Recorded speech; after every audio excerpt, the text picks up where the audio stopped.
How spices built the first global economy. The aroma that changed the world.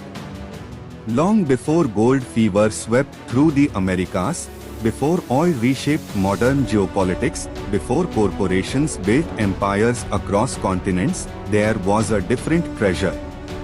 It was tiny, fragile, and grew only in a handful of remote islands. It could not build a sword, yet it could start a war.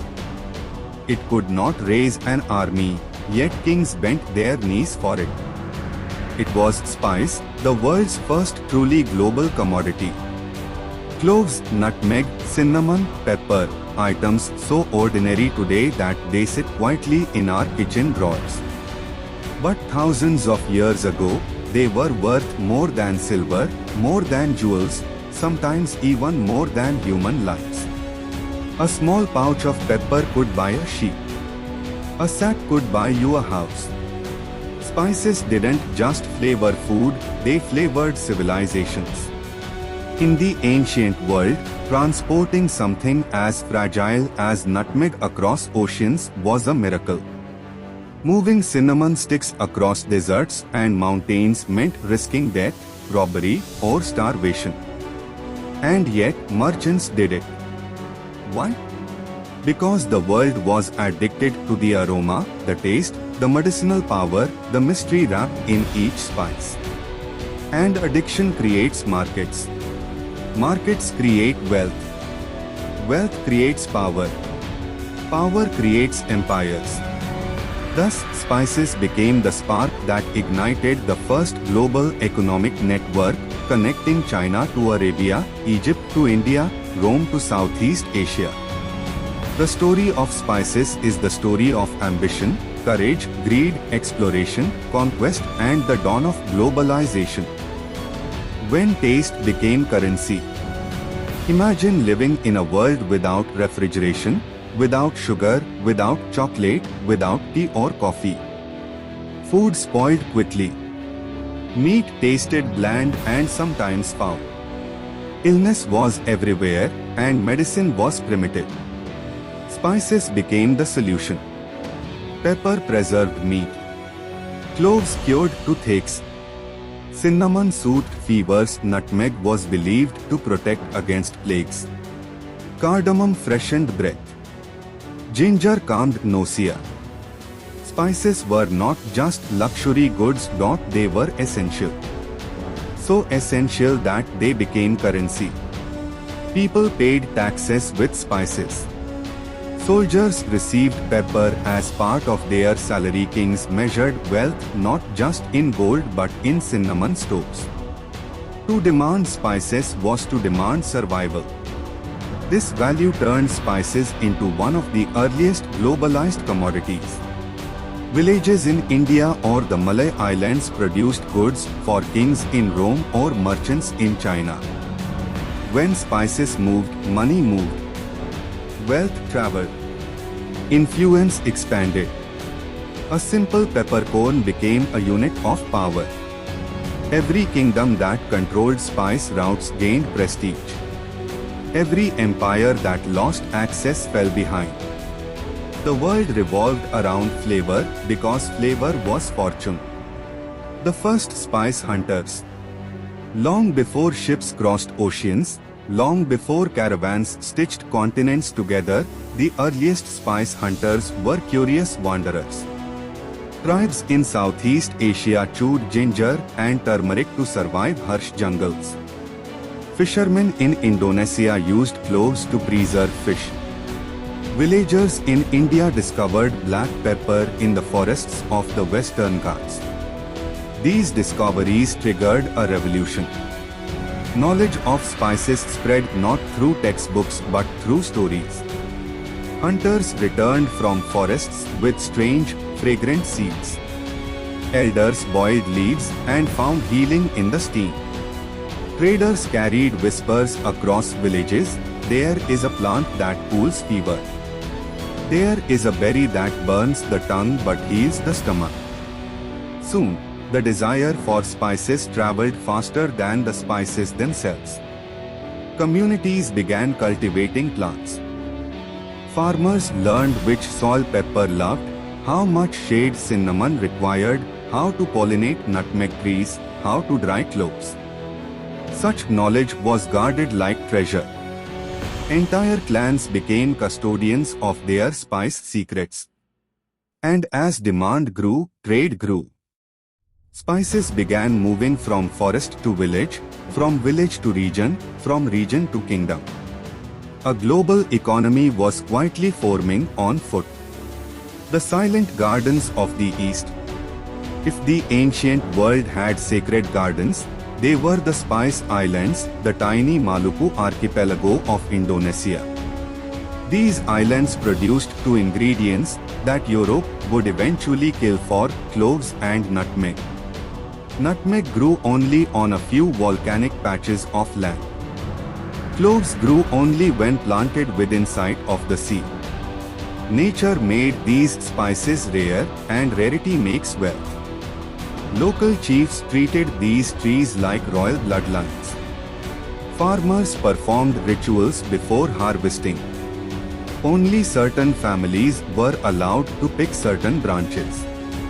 The trees were so sacred that harming one was punishable by death. These silent gardens were the birthplace of fortunes no one yet understood. At this time, the world beyond Asia barely knew these plants existed. Rome had pepper. China had ginger. India had cardamom.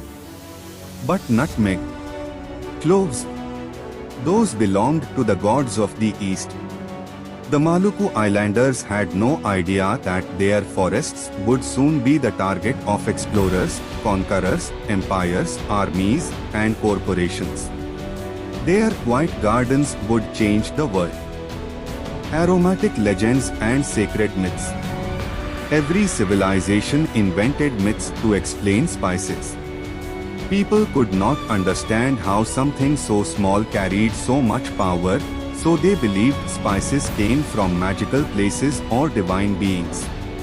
Ancient Egyptians believed cinnamon grew in the land of the gods. Arab traders claimed cloves were collected by giant birds. Greeks thought cinnamon was guarded by deadly snakes. Hindus linked spices to divine healing. Chinese healers believed spices balanced the body's energy. These myths were more than stories, they were marketing.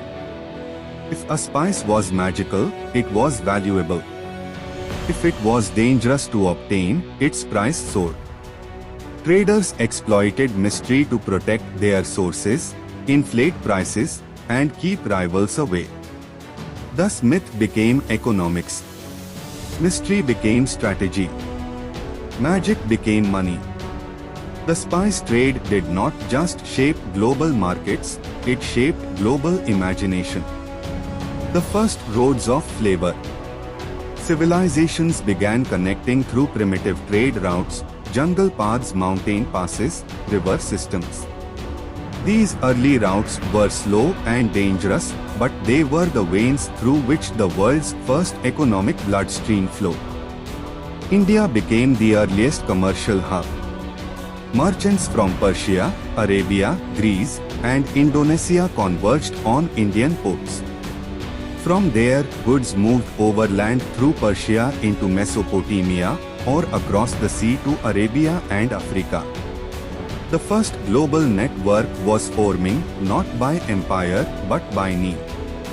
Along these routes, towns turned into markets, markets into cities, and cities into prosperous kingdoms. Kerala thrived on pepper. Gujarat grew wealthy from shipbuilding. Sri Lanka became famous for cinnamon. Yemen's coastal towns grew rich from reselling spices. Every path became a marketplace. Every harbor became an economy.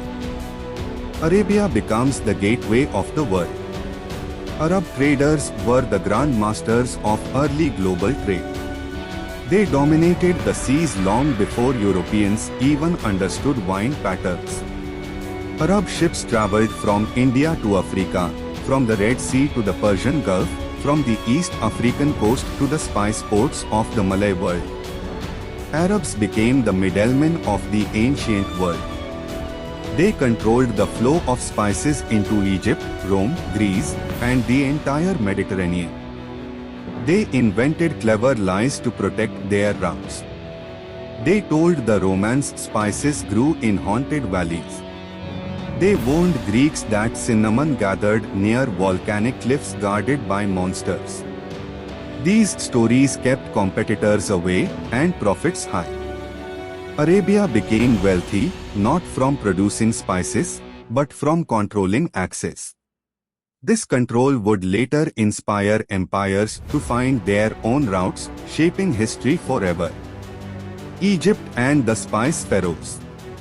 Egyptian civilization cherished spices more than any early culture.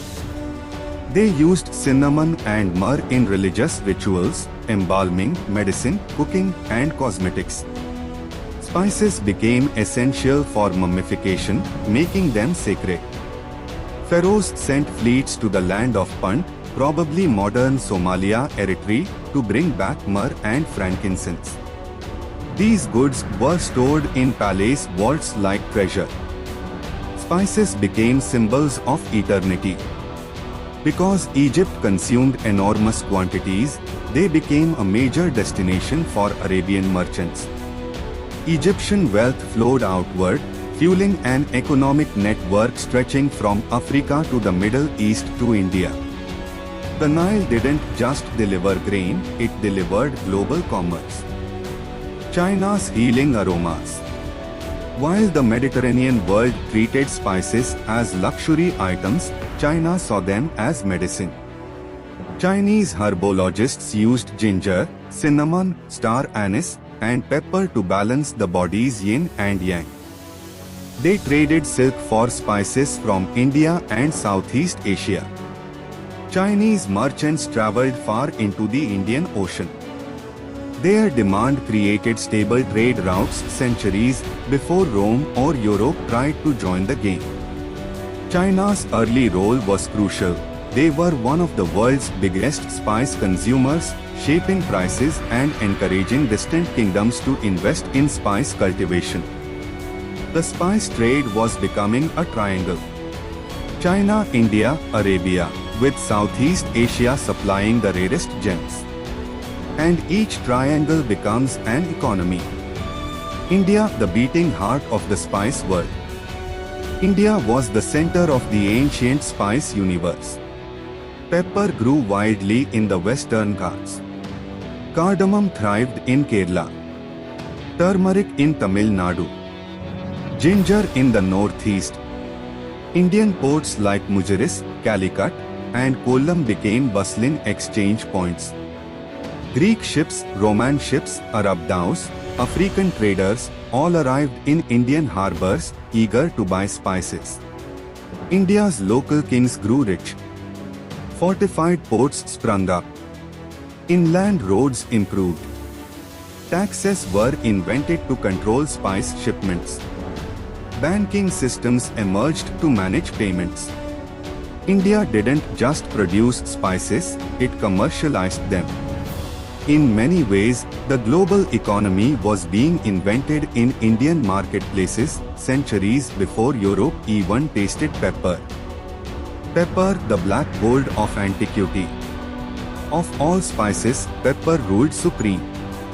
Rome loved pepper more than any other culture in ancient history. Pepper became status. Pepper became power. Wealthy Romans sprinkled it on everything from meats to fruits to wine. They burned pepper in rituals. They demanded it as tribute. When Rome purchased pepper from India, they paid with gold. This drained precious metals from the empire, and Roman philosophers complained bitterly. India takes our gold and gives us pepper. Rome's wealth pours into Asia. Rome was basically addicted. Indian traders, understanding this demand, raised prices. Arab traders inflated them even more. Pepper became so expensive that it was locked inside Roman treasury vaults. When an entire empire is shaped by its desire for a plant, that plant becomes global money. Rome expands the spice network. Rome didn't want to rely on middlemen. So Roman sailors studied monsoon winds and began traveling directly to India. This was revolutionary. Within decades, 120 Roman ships sailed to India each year. Rome imported pepper, ginger, cinnamon, cardamom, cassia, turmeric. Romans even had nicknames for Indian spices. They mapped Indian ports. They married local traders. Spice trade routes became political alliances. Rome, India, Arabia, three faraway worlds were now economically intertwined. This was globalization in its infancy. The fall of Rome and the rise of isolation. When Rome collapsed, Europe fell into chaos. Trade routes were lost. Merchants disappeared. Knowledge of monsoon winds faded. Roads became dangerous. Towns shrank. Europe became isolated. And with isolation came hunger for lost luxuries. Europeans had no spices. Their food was bland and often rotten. Their medicines were ineffective. Their winters were brutal. They remembered spices like a dream from a forgotten past. Meanwhile, the Islamic world rose to dominance. Arab, Persian, and African merchants inherited the Indian Ocean networks once shared with Rome. They controlled the land routes through Persia and the Red Sea routes through Egypt. The West was cut off. The East prospered. This imbalance would echo through centuries. Medieval Europe's desperate craving. By the Middle Ages, spices returned to Europe, but at outrageous prices. Pepper became a symbol of wealth. Only nobility could afford cinnamon. Ginger was rare. Cloves were mythical. A pound of nutmeg could cost more than a car. Cloves were literally worth their weight in gold. European kitchens became battlegrounds of class. The wealthy feasted on spiced wine, spiced meats, spiced candies. The poor ate whatever they could find. Spices became the most visible divide between rich and poor. This desperation made Europe obsessed. Kings demanded spices as tribute. Merchants risked their lives traveling through dangerous lands. Kingdoms went into debt to buy aromatic treasures. Europe needed spices. But the Islamic world controlled all routes to them. This single economic frustration would trigger the greatest age of exploration in history. And soon, ships would set sail. Nations would collide, and the world would be changed forever. The mapmakers of desire. By the 1400s, Europe was starving for spices. The prices were unbearable, the supply unreliable, and the middlemen, Arab and Venetian merchants, controlled everything. Europe wanted a direct path to India. But there was a problem. Nobody knew the world's true shape. Europe's maps were fantasies, dragons at the edges, mysterious islands, oceans with no depth. Yet cartographers began updating old knowledge, collecting rumors from sailors, studying ancient Greek texts, and sketching coastlines that had never been seen. Spices became the compass that shaped maps.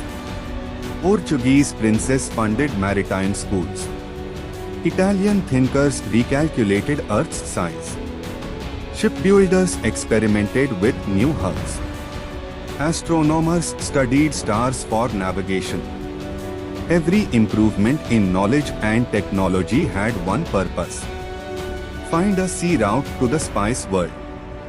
Soon, these dreams would explode into real voyages. Portugal takes the first step into the unknown. Portugal, a small coastal kingdom, decided to challenge the world. Prince Henry the Navigator funded expeditions along the west coast of Africa. Sailors risked storms, disease, shipwrecks, and the unknown. Year after year, Portuguese ships pushed farther south. They found gold in Africa, established trading posts, and perfected ocean navigation. They captured knowledge like treasure. How to ride the Atlantic winds. How to avoid deadly currents. How to build ships that could survive open seas. All to reach India. Arab merchants laughed at the idea. They saw the Indian Ocean as their private kingdom. But Portugal was patient, determined, hungry. Finally, after decades of exploration, one man would break the wall. Vasco da Gama, the man who opened the world. In 1497, Vasco da Gama sailed from Lisbon with 4 ships and a mission that would reshape history. Find a direct sea route to India. The voyage was brutal. Storms battered the fleet. Scurvy killed dozens. The ocean seemed endless. But da Gama used newly discovered wind routes, swung around the Cape of Good Hope, and crossed the Indian Ocean toward Calicut on the Malabar coast of India. When he arrived, everything changed. The Portuguese had reached the heart of the spice world. Black pepper, ginger, cinnamon, cardamom, cloves, nutmeg, it was all here, overflowing in markets. But da Gama didn't arrive in peace. He came demanding trading privileges, backed by royal authority and guns. He returned to Portugal with ships filled with spices, profits of 60 times the investment. Europe exploded in excitement. Portugal had found the treasure vault of the world. Spices flooded into Lisbon, making it the richest city in Europe. But the spice world was guarded fiercely.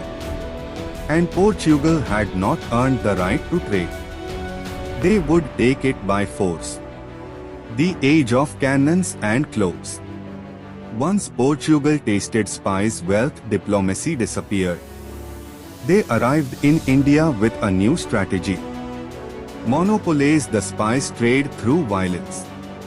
Portuguese ships carried cannons powerful enough to destroy entire fleets.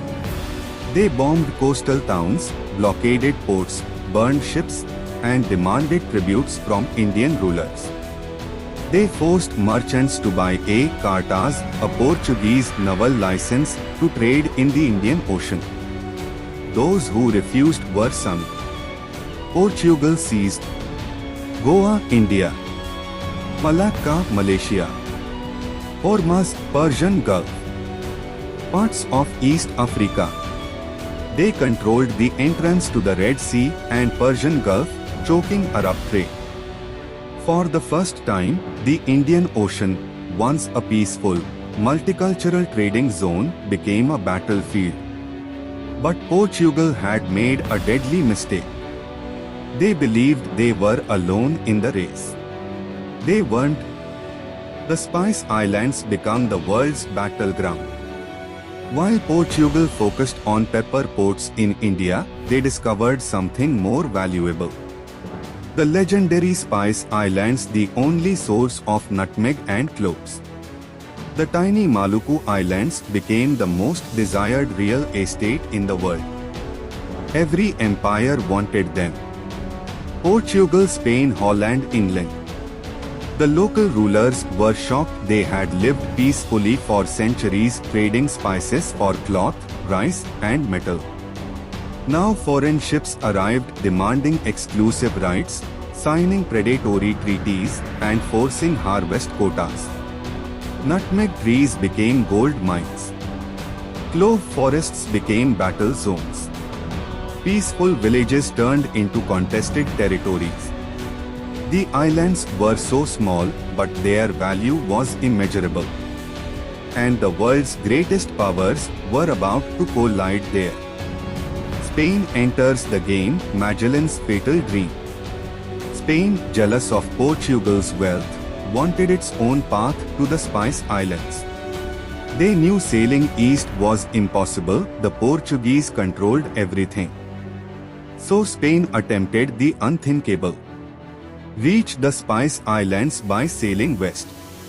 In 1519, Ferdinand Magellan set out on the most dangerous voyage in human history.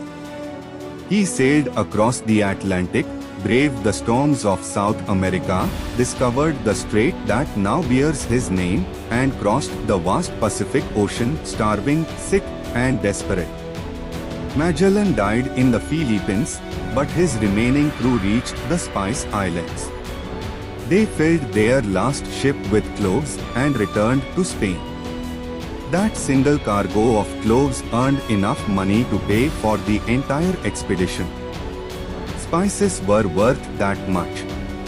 But Spain's western route was too long, too deadly. The Portuguese remained dominant for now. Venice, the silent loser. Before Portugal, before Spain, Venice controlled Europe's spice supply. They bought goods from Arab merchants and sold them to Europe at huge profits. But when Portugal opened the sea route to India, Venice's centuries-long monopoly collapsed overnight. Spice prices crashed in Mediterranean markets. Venice lost wealth, power, and influence. Their navy shrank. Their political clout evaporated. This was the first time in history that a new trade route destroyed an entire empire's economic foundation. Globalization has winners and losers. Venice became the first casualty of the New World. The Dutch arrived, the merchant kings. By the 1600s, Portugal was overstretched, corrupt, and weakened. Their ships were outdated. Their armies were small. Their ports were vulnerable. Enter the Dutch. A small, cold, swampy country with no natural resources except one: business intelligence. The Dutch were organized, disciplined, and ruthless. They created the world's first multinational corporation, the Dutch East India Company, VOC. The VOC was a new kind of beast. They had private armies. They built their own forts. They minted their own currency. They could wage war. They could negotiate treaties. They could govern entire colonies. This was not a company. It was a state. And its single goal was simple: control the spice world, the VOC, and the monopoly of madness. The Dutch East India Company attacked Portuguese ports, seized their ships, and captured Malacca. Then they invaded the Spice Islands. The VOC was not more violent than Portugal. They were more efficient. They understood that monopoly required one thing: control the supply. So they burned clove trees in one island to drive up prices, forced farmers to grow only VOC-approved crops, executed chiefs who resisted, deported villagers, destroyed rival spice gardens. The VOC created an artificial scarcity. Prices soared. Profits exploded. Amsterdam became the financial capital of Europe. Dutch banks became the strongest in the world. The Netherlands transformed from a small province into a global superpower. All thanks to spices. The Banda Massacre, nutmeg's darkest chapter. The most horrific chapter in spice history occurred in the Banda Islands, the only place on earth where nutmeg grew naturally. The Bandanese people wanted to trade freely with everyone: Arabs, Chinese, English, Portuguese. But the Dutch demanded exclusive rights. The Bandanese refused. The VOC responded with brutality. In 1621, They launched a full-scale invasion. Thousands of Bandanese were killed. Survivors were enslaved or deported.